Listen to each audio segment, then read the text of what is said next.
The assassin.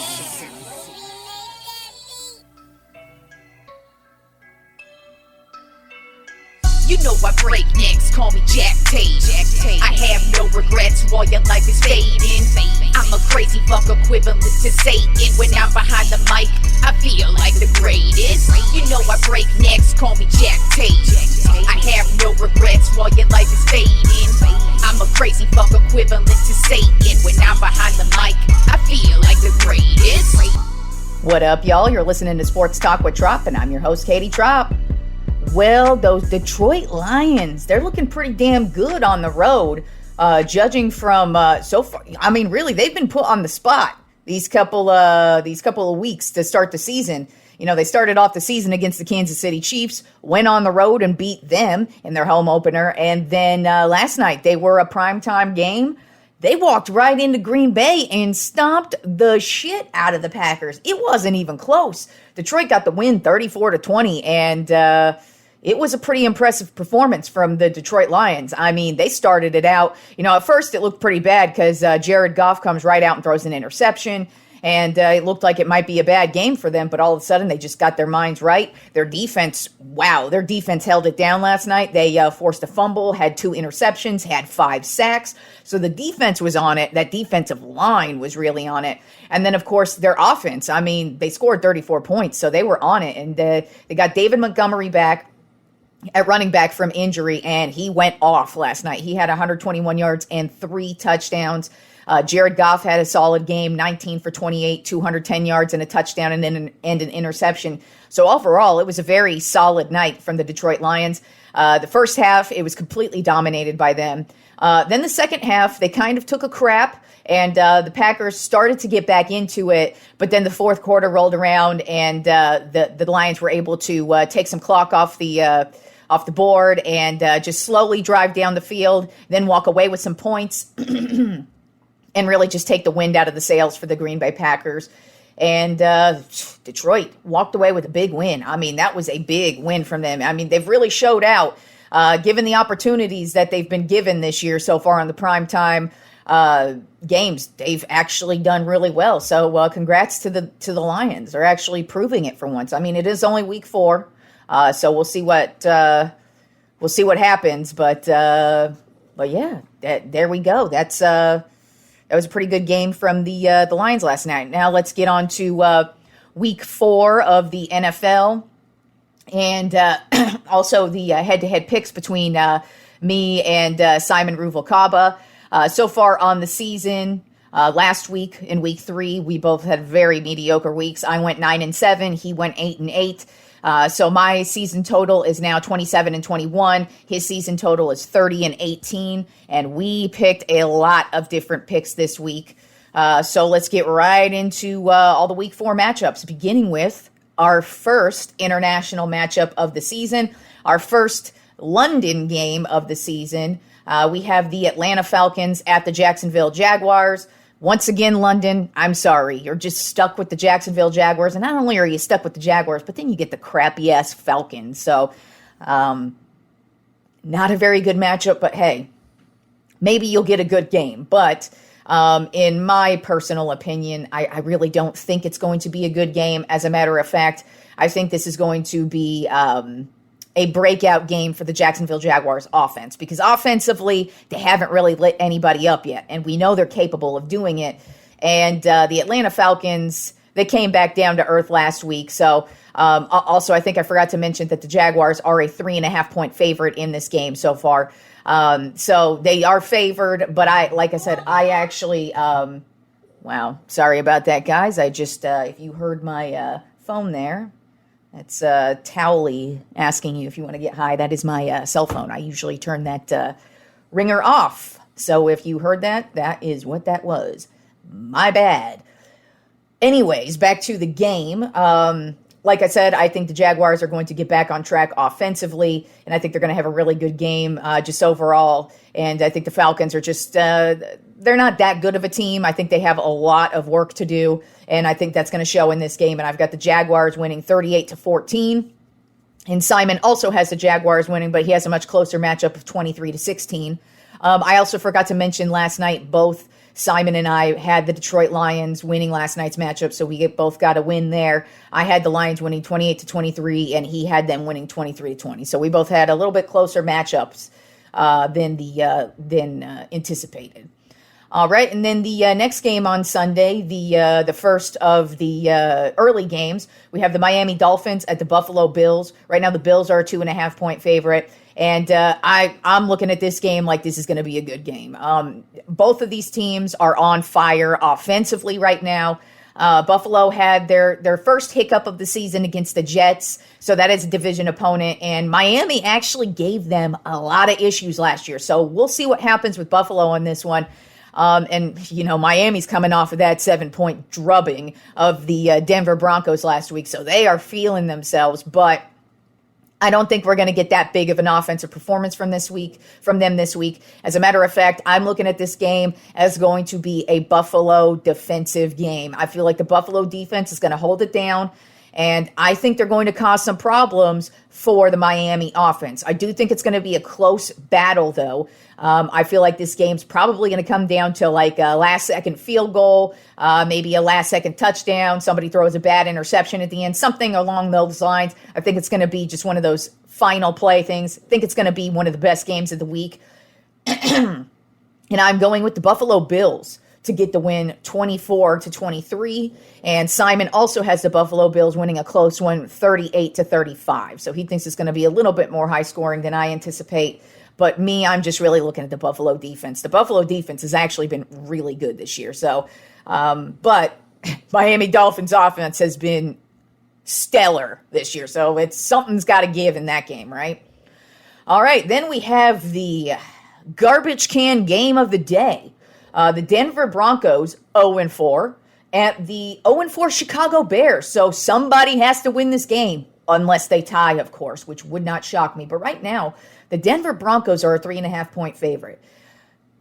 Both of these teams got embarrassed last week. Now, Denver obviously got more embarrassed because 70 points were put up on them, but Chicago looked pretty awful last week too. And then they also had just the horrible week of their defensive coordinator being investigated by the FBI, then resigning, and then Justin Fields kind of having this little tiff with the Chicago media, kind of blaming coaches for things, or maybe they took his wording out of context, whatever. They had a bad week, and then it got even worse by getting their asses beat. So somebody has to win this game, right? Well, I trust Denver a slight bit more than I trust the Chicago Bears. Chicago, to me, is really falling apart, whereas Denver, they were going to have their growing pains. Yes, Sean Payton is a Super Bowl winning coach. We expect him to turn around the Denver Broncos, but it's not going to be immediate. I know we're all used to things like that. We had Matthew Stafford get traded from the Lions to the Rams, and then they win the Super Bowl that year. Then we have the year before that, Tom Brady going to the Tampa Bay Buccaneers, and then they win the Super Bowl immediately that year. That doesn't always happen. As a matter of fact, those are what we call anomalies. Usually, when you have a new turnover, it takes about 3 to 5 years. So it was going to be an uphill climb for the Broncos. And they're in a difficult division as well. So we just didn't expect them to get their asses beat by 50 points. But I think they're going to take that game, and I think they're going to dig deep within themselves this week, and I think they're going to put together a solid game. And I think they're going to get the win 21-13. And Chicago is going to be 0-4. Yeah, 0-4 in this one. I'm sorry. I said they were both 0-4. They're 0-3 this week because we're heading into week 4. Sorry about that. But anyways, I think Chicago's going to end up going 0-4. And so I have Denver winning 21-13. And this is the first disagreement between Simon and I for the week. He actually has Chicago winning a close one, 27-21. Honestly, wouldn't be shocked to see Chicago win this one because both of these teams are pretty bad, but I just went with Denver. That's just what I went with. Then we have the Baltimore Ravens at the Cleveland Browns. Right now, the Browns are a 2.5-point favorite, and this is a huge division matchup. Cleveland actually had a pretty solid game last week.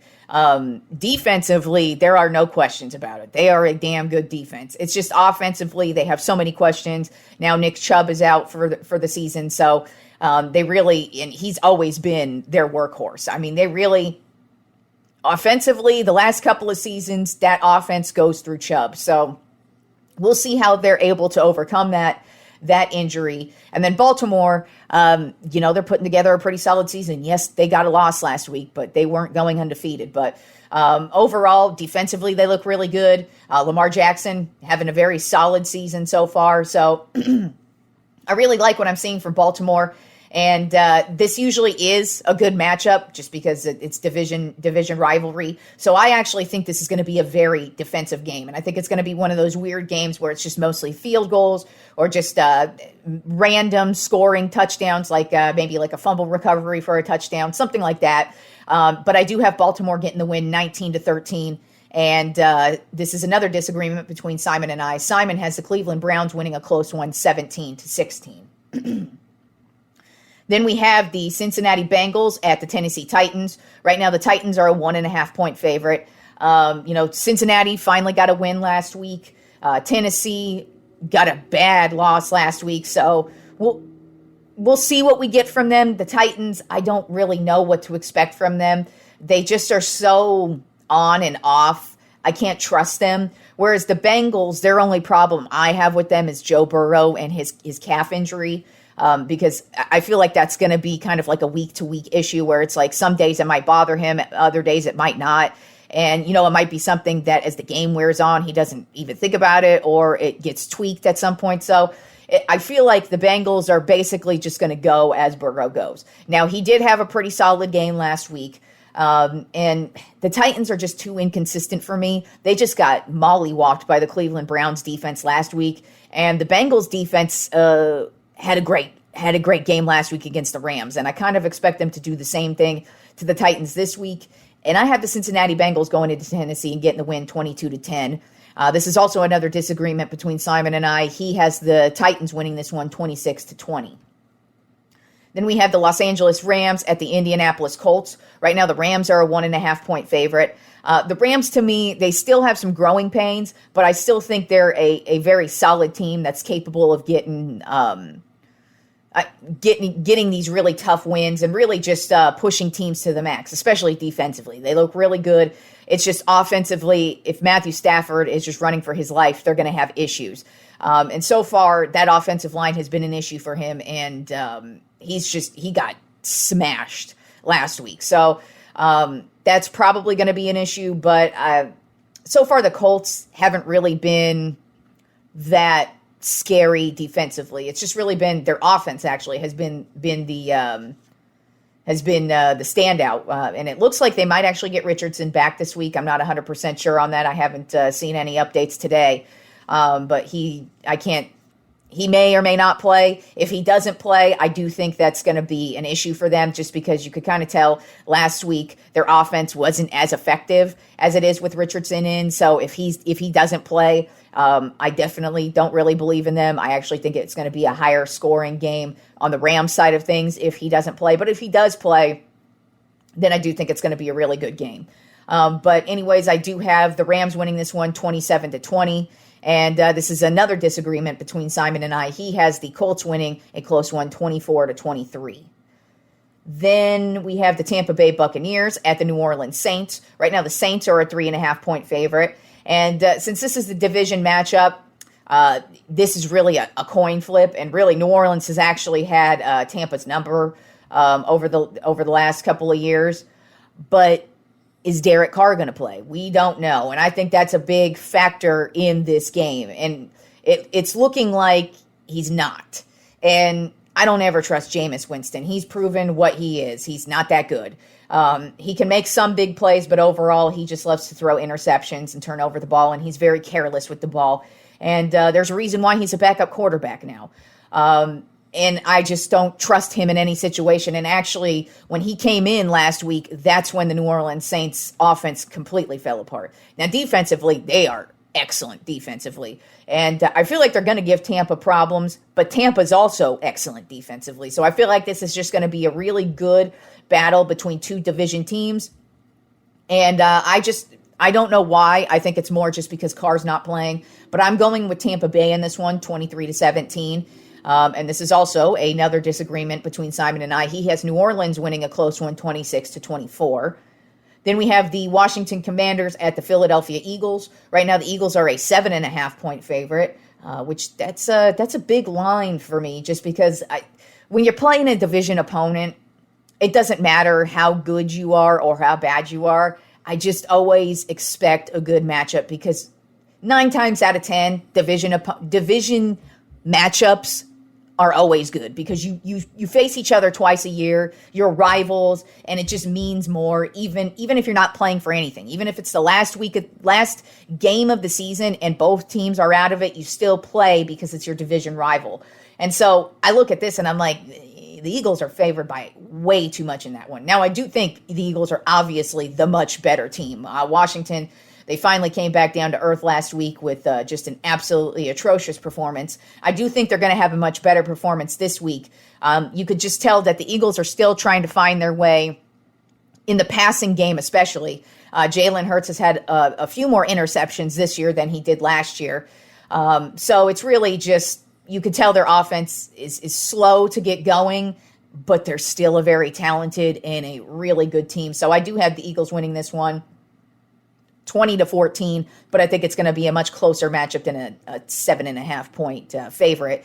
And Simon also has the Eagles winning this one 34-21. Then we have 2 winless teams. Yet again, we have the Minnesota Vikings at the Carolina Panthers. Right now, the Vikings are a 3.5-point favorite.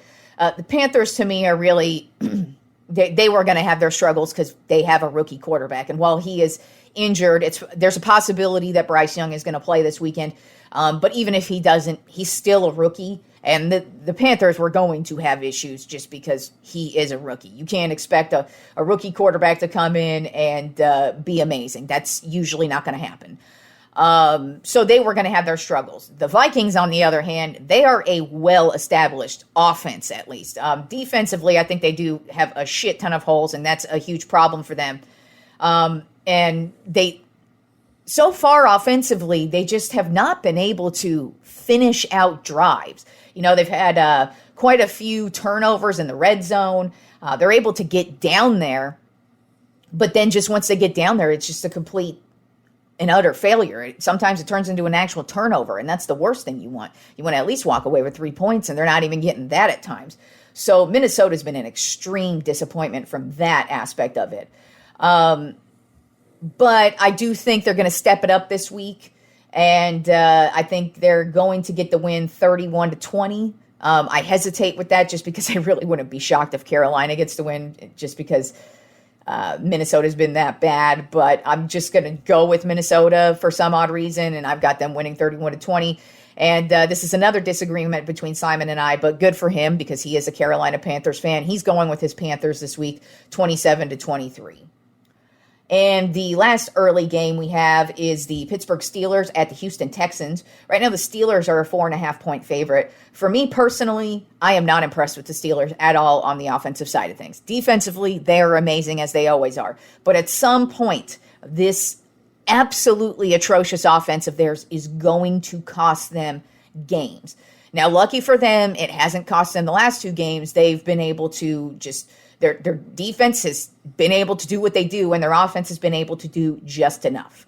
The Texans, on the other hand, they're playing with a spark, and they did finally get their first win of the season, and C.J. Stroud is looking really damn good so far. I mean, he has been extremely impressive as a rookie, playing with the Houston Texans, by the way. That says a lot. It also says a lot because I can't believe I'm doing this. I'm taking the Texans this week. I'm taking the Texans to not only win, but I've got the Texans winning 28-13 over the Steelers. Now, in the past, I don't like to take the Texans. Every time I take the Texans, that's when they lose. Because the Texans just are terrible. They suck. They're awful. But the Steelers' offense is that bad. And I think the Texans' offense is that good with C.J. Stroud. So I actually see them having a good game offensively and just taking care of business, and the Steelers just having an absolutely atrocious game offensively. And I am taking the Texans this week, 28-13. We'll see if they let me down, but I'm going with them. And this is another disagreement between Simon and I. He's taken Pittsburgh 24-16. Moving on to the late afternoon games. We have the Las Vegas Raiders at the Los Angeles Chargers. Right now, the Chargers are a 3.5-point favorite. And it's looking like Jimmy G is probably not going to play. He is in concussion protocol. And it's like if you're not practicing now, and you have a concussion, more than likely you're out. And just the way he got thrown around last week, you probably don't want to risk it at this point in time. So if Jimmy G don't play, that this offense is going to be just that much worse, because there's questions even with him in there, but they're much better off with him than without him. And it's just this Vegas offense is just absolutely atrocious. Defensively, they're actually not terrible. They're making some really good plays, but I kind of have a feeling it's not going to be a good week for them defensively this week. As a matter of fact, I have the Chargers. I feel like the Chargers are going to get on a little bit of a roll here. You know, they got their first win last week, and I think they're going to get another win this week, and I don't even think it's going to be close. I think they're going to roll over the Raiders 31-7. I just see them having a really good game offensively. I feel like this is going to be a big Justin Herbert game. And then with no Garoppolo at quarterback for the Raiders, I just kind of see them being extremely ineffective on the offensive side of the ball, and it's just getting really out of hand. So I have the Chargers winning 31-7, and this is another disagreement between Simon and I. He has the Raiders winning a close one, 27-21. Then we have the New England Patriots at my Dallas Cowboys. The Cowboys are a 6.5-point favorite. And they are coming off of the worst loss of the season. I know it's an early season already, but that was a horrible game from the Cowboys last week. So hopefully they learned from that shit, and they're going to come back strong this week, which I actually do think they will. I don't see them overlooking the Patriots. I mean, you can't overlook Bill Belichick ever. Even though the New England Patriots offense looks absolutely ineffective and atrocious and just absolute garbage, you cannot overlook any Bill Belichick-led team.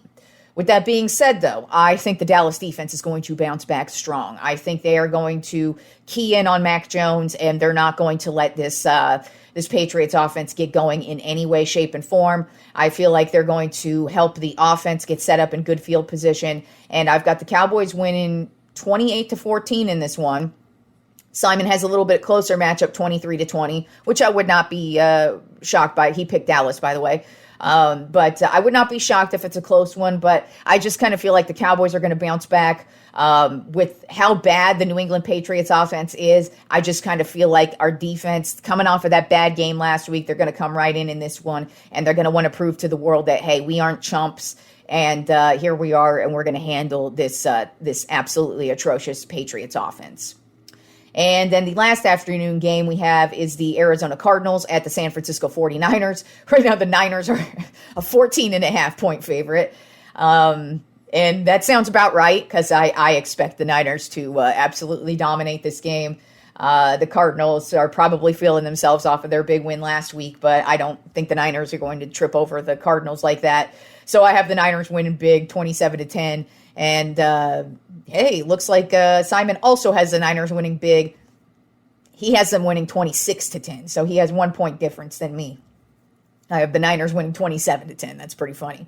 But yeah, I'm not expecting the Cardinals to do that 2 weeks in a row, but that would be kind of funny if they were able to get the win over the Niners. But let's not get ahead of ourselves on that one. And then our Sunday night football matchup is going to be the Kansas City Chiefs at one of the worst teams in the league, the New York Jets. Right now, the Chiefs are a 9.5-point favorite. How are they not a 14.5-point favorite like the Niners are in that last matchup? Because the Jets suck. And I'm not expecting this to be a good game in any way, shape, or form. As a matter of fact, I'm expecting it to be a complete and utter runaway. I have the Chiefs winning 40-14. Just making this season even worse for the Jets, and it looks like Simon is feeling the same way as I do. He's got the Chiefs winning 34-20. And then our Monday Night Football matchup is the Seattle Seahawks at the New York Giants. Right now, the Seahawks are a 1.5-point favorite. The Giants are just terrible. Seattle, not looking bad at all. So I just kind of feel like Seattle is just a much better team. I feel like they're going to walk right into New York and just have a very solid overall game offensively and defensively. And I've got the Seattle Seahawks winning 24-10. And Simon also has the Seattle Seahawks winning 27-20. All right, and moving on to baseball, because we only have the weekend left of baseball. We have teams that have already clinched number 1 overall seeds. We have almost all but one division. All but one division is locked up, y'all. And we still have some shakeups in the wild card spots, so we still have a lot to go. But it is almost playoff time. We will be talking playoff baseball on Monday's show. How fucking awesome is that? So let's take a look at the playoff picture right now. American League East has officially been won by the Baltimore Orioles. Not only did they win the American League East, they are the number 1 overall seed in the American League. So you got to go through Baltimore to win that championship. Who would have thunk at the beginning of the season? I didn't. Then the American League Central, that has been won by the Minnesota Twins. And the only division left in baseball to not be wrapped up is the American League West, where the Texas Rangers currently hold a 2-game lead over the Houston Astros and a 3-game lead over the Seattle Mariners, who just got a big win over the Texas Rangers last night. So the West is going to come down to the last weekend.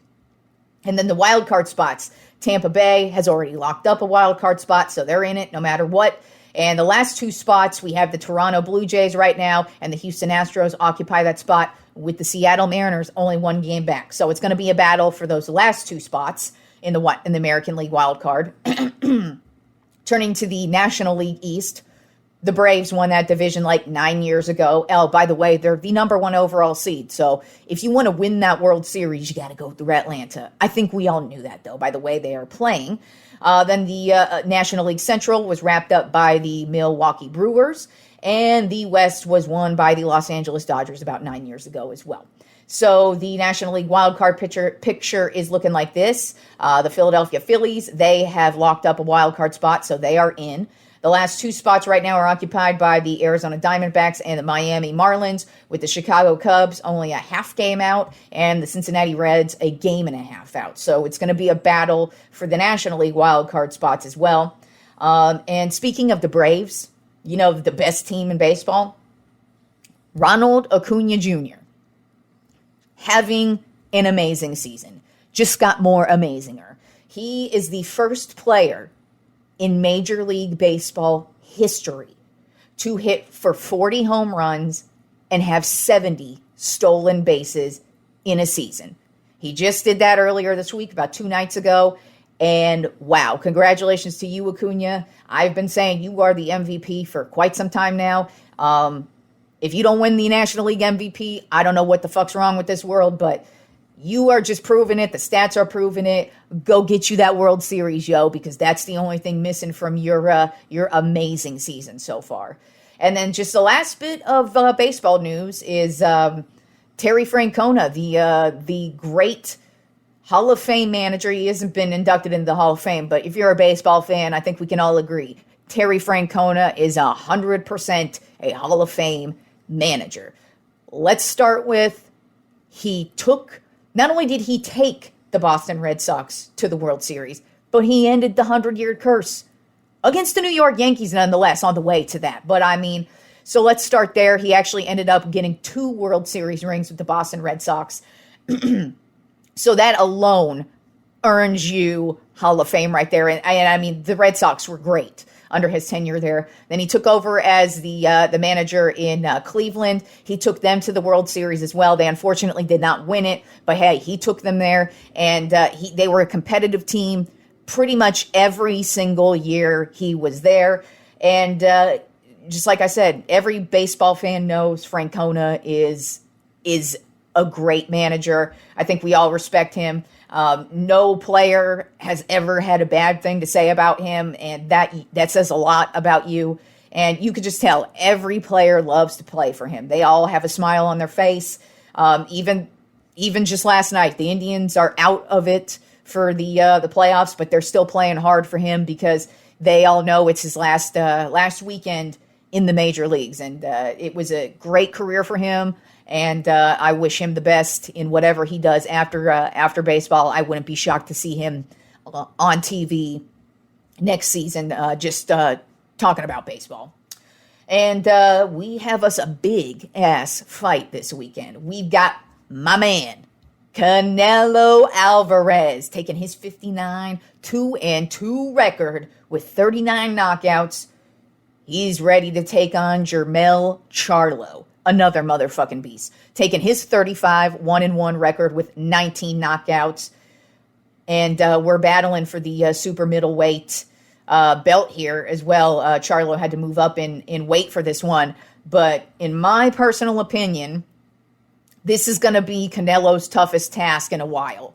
That's no diss to anybody who he's fought recently. You know, of course, he lost to Bivol, a year ago? I think that's when he lost. Yeah, I think it was last year when he lost the first matchup. So I'm not even trying to take anything away from him. But at the same time, Canelo had that wrist issue. And in his last matchup, you could tell that wrist issue ain't no issue anymore. He actually looked like the old Canelo in his last matchup. But he hasn't had a real good matchup. This is a real good matchup. Charlo is the real motherfucking deal. You want to watch some fun knockouts?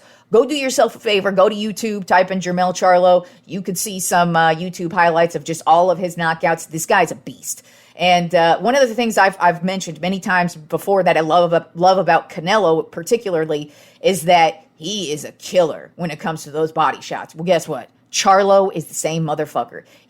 I was watching some of his knockouts. I watched him knock out a dude where he just punched him in the stomach. The guy could barely get up. He was like in so much fucking pain from that body shot. I'm like, ooh, this weekend's fight gonna be a good one. Now, my only thing with Charlo is he hasn't fought in a year or over a year. So it's been a minute. So that could be a problem or that could be an advantage because we know Canelo has been fighting regularly for many years. He has not stopped.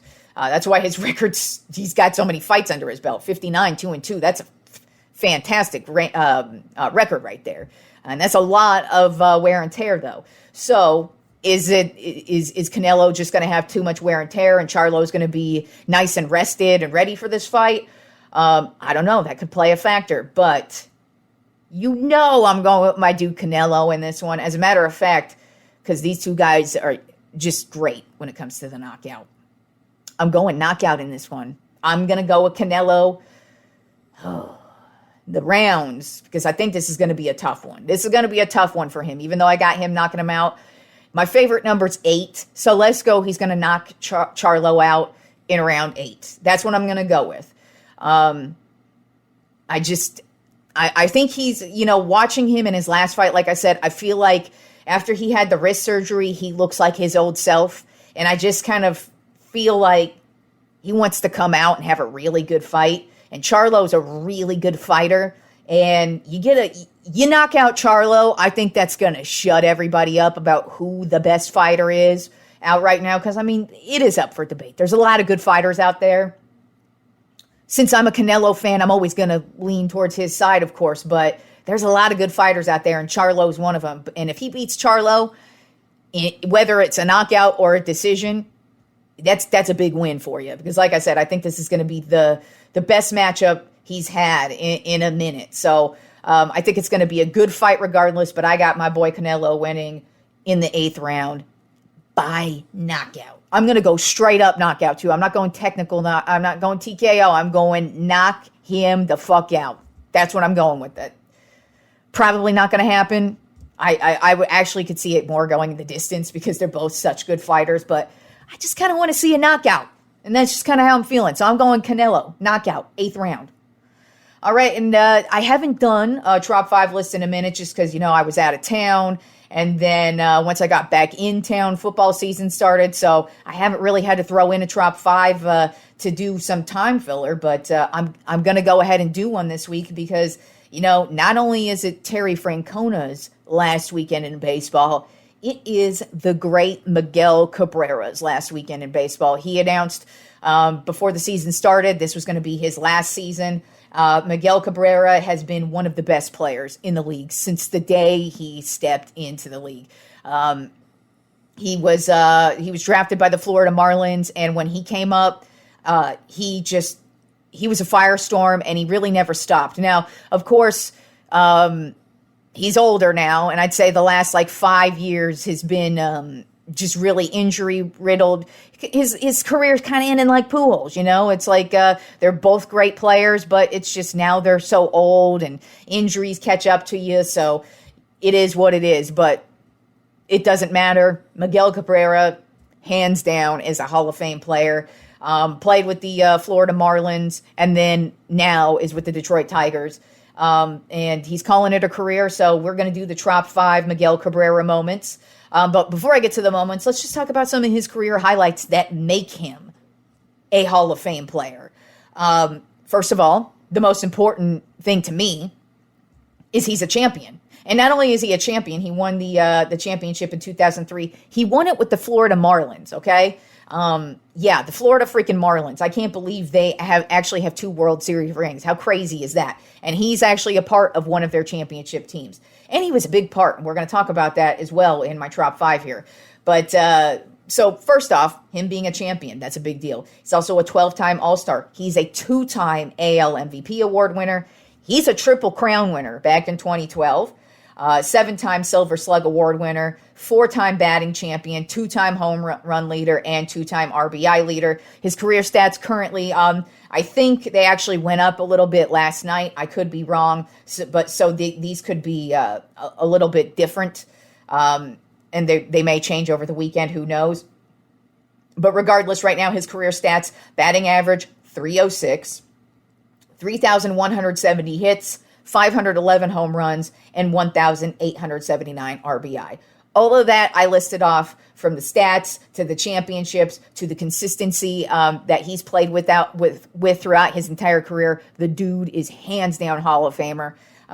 Another guy that I'm happy to have witnessed his entire career from start to finish. I actually remember when he hit the league because unfortunately in one of his first games, one of his first breakout games was against my San Francisco Giants. And I remember it seared in my fucking head watching this 20-year-old just absolutely obliterate us in a playoff game. So I do remember when he first hit the league, and I've just watched him do his thing, and he's just been an exciting player throughout. And so let's get to the Tropp 5 Miguel Cabrera moments, beginning with number 5, his first postseason home run.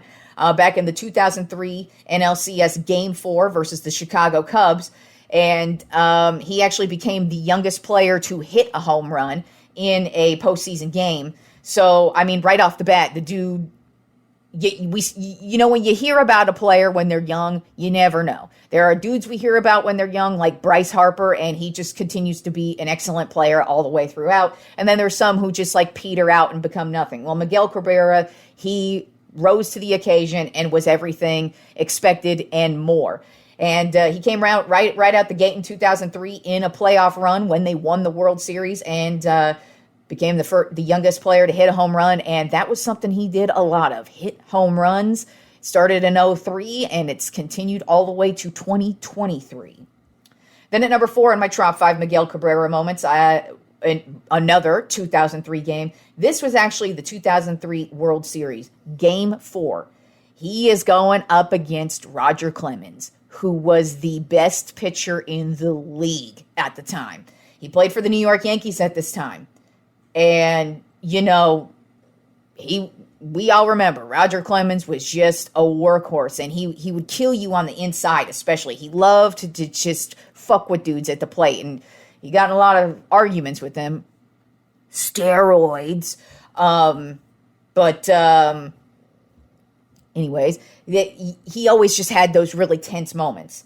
Well, Miguel Cabrera gave 0 fucks. The little 20-year-old walks right up to the plate and crushes a home run off of Roger Clemens. And what was great about this moment is it was a turning point for the Florida Marlins as well, because they were actually down in the series 2-1. So they would actually end up going on to win this game. But not only would they go on to win that game, they would end up going on to win the World Series over this really stacked-ass New York Yankees team. But that was the turning point. because they were actually down at this point in the game, and Miguel Cabrera just walked right up like it was nothing. He didn't know he was going up against Roger Clemens, like, oh, this guy's scary. No, he just walked right up to the plate and just crushed a homer, really just changed the entire trajectory of the series, and it was all because of this little rookie phenom, Miguel Cabrera, and it was one of his most impressive moments. Then at number 3 on my Trop 5 Miguel Cabrera moments, his 500th home run. He hit it on August 22nd, 2021 versus the Toronto Blue Jays. He became the 28th player ever to hit 500 home runs. That was what Miguel Cabrera did. Hit home runs. And when you hit 500 of them, that's a big deal. And even though at the time, because this was 2 years ago when he did that, he's pretty much just been playing DH now for like the last 5 years. So that's all he's coming in for, is to hit. And I feel like he was just kind of really just trying to pad his numbers up over the last few years, because why not? But getting your 500th home run, that's well worth waiting around for. And it was nice to see him get it finally. And it was historic as well. Then at number 2 on my Trop 5 Miguel Cabrera moments, his 3,000th hit. That was on April 23rd of 2022 versus the Colorado Rockies. This has now officially put him in the upper echelon of only 3 players ever. Now, he hasn't ended his career quite yet. He still has a weekend's worth of baseball left to play. But I'm pretty sure he's going to end his career with a batting average of over 300. And so if that happens, he will be one of only 3 players ever to have a career batting average of 300, hit 500 home runs, and have 3,000 hits. The only other 2 players to do that, the great Hank Aaron and the great Willie Mays. That is what kind of company Miguel Cabrera is in. And then number 1 on my Trop 5 Miguel Cabrera moments has to be the Triple Crown. He won the Triple Crown October 3rd of 2012 versus the Kansas City Royals. That was when he really wrapped it up. The majority of the season, it was pretty much like, oh my God, is he going to do it? Is he going to do it? Is he going to hit the Triple Crown? Is he going to do it? Because it hadn't happened in 45 years. The last time it happened was 45 years prior to that. That just goes to show you how rare the Triple Crown is in Major League Baseball, and he did it. And to me, that's the number 1 accomplishment, because it hasn't happened since. That was in 2012. We are in 2023, and still, Aaron Judge came close last year, but he fell just short.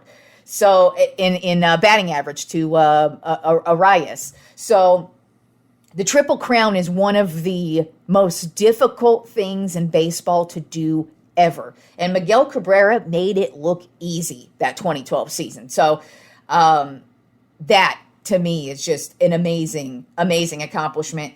And only 28 players have ever hit the Triple Crown as well. And like I said, he was the last to do it. So to me, that has to be his number 1 moment. I mean, all of these other moments, huge, major accomplishments, but the Triple Crown it's just one of those things.